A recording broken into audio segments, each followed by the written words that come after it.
Shal burum burum no chong marini pilai mung khlai tongkha Montri Bokhrok Narendra Modi 4 salo pilai mungo thangka Odisha wo Montri Bokhrok no naina bagai phungni simino luko kuthumlai mung ongjak Montri Bokhrok ni sababo phaye sokpaikha Padma Award manjak Purnamasi Joni bono nugino logi logino yak bai khlaiye khulumani nukjaka Montri Bokhrok Modi no 4 salo phungni simino Odisha ni Kandamolo lukutum pandawo phaye sokpaikha Montri Bokhrok Narendra Modi arawo Montri Bokhrok monchawo kasakino BJP ni samung khlainai rok Padma Award manjak Purnamasi Joni no yak romui monchbo tuwi phaikha Montri Bokhrok bono Uttariya bai borom rimani bonukjaka asalo Odisha ni sibi Congress ni phasik nahare khu kengkha Modi bo saklaika Congress sakni ha kotona no kiri jagai tongo Congress ni wansukmung hamyani bagino Jammu Kashmir ni lukurok bisidok chiromui satok mungo tongnani nangkha ha kotoni lukurok abo pogoi manglak Kandhamal आते ही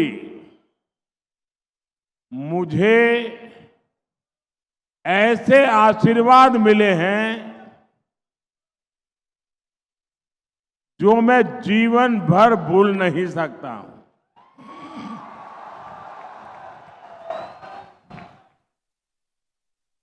और ये आशीर्वाद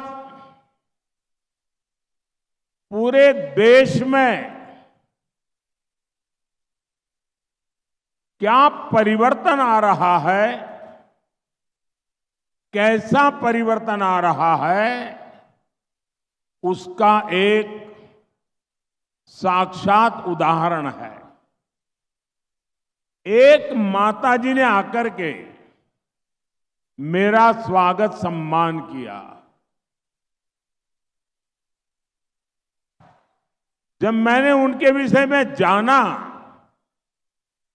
तो मैं भाव विभोर हो गया। ये वो माता हैं तुला बेहरा जी, जिनके पास अपना कुछ नहीं है। मुझे बताया गया कि वो भिक्षा मांगती है और तुला बेहरा जी ने भिक्षा मांग करके 1 लाख रुपया इकट्ठा करके भगवान जगन्नाथ जी के चरणों में दिया।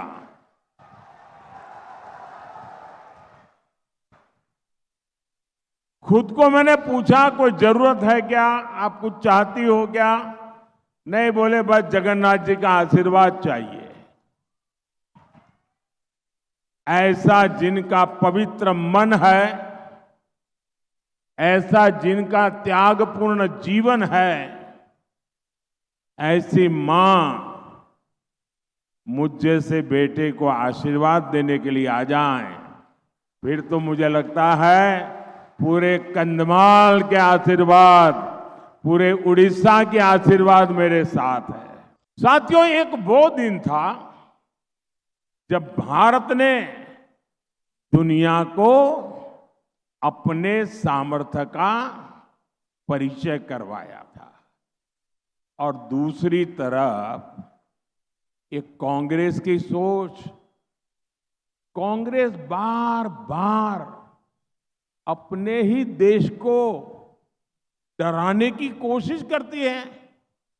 वो कहते हैं संभल के चलो, पाकिस्तान के पास एटम बम है, पाकिस्तान के पास एटम बम है, पाकिस्तान के पास एटम बम है। ये मरे पड़े लोग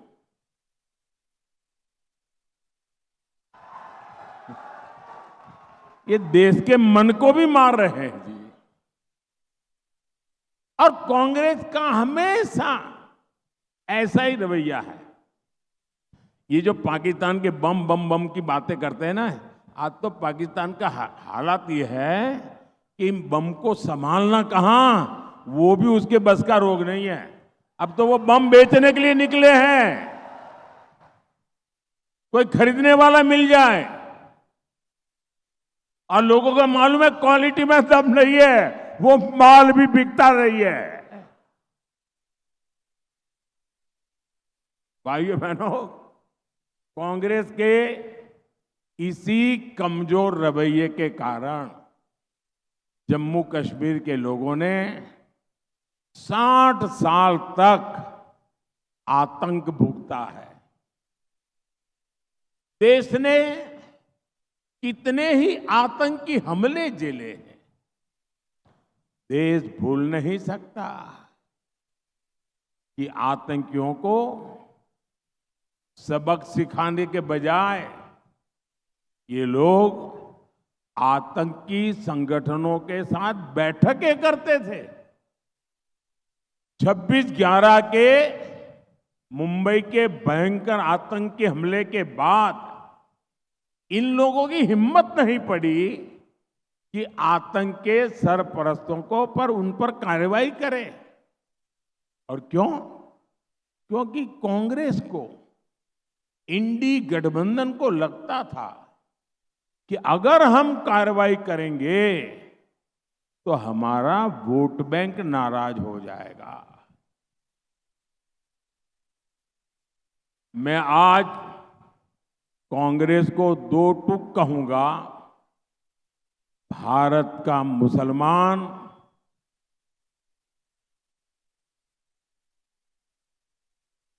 कांग्रेस की जो हरकतें हैं, उन हरकतों से वो इधर उधर जाएगा सब मानने की कोशिश मत कीजिए। और भाइयों बहनों, ये कांग्रेस के शाहजादे आए दिन बयानबाजी ठोक रहे हैं।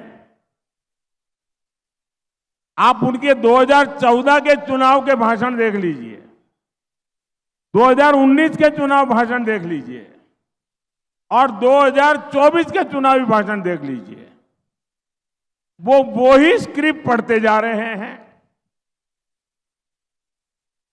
और अभी चैलेंज कर रहे हैं। आप लिख के रखिए मेरे देशवासियों, हिंदुस्तान ने मन बना लिया है कि इस बार एनडीए 400 पार करने वाला है। Bureau report, कॉकखोरांग।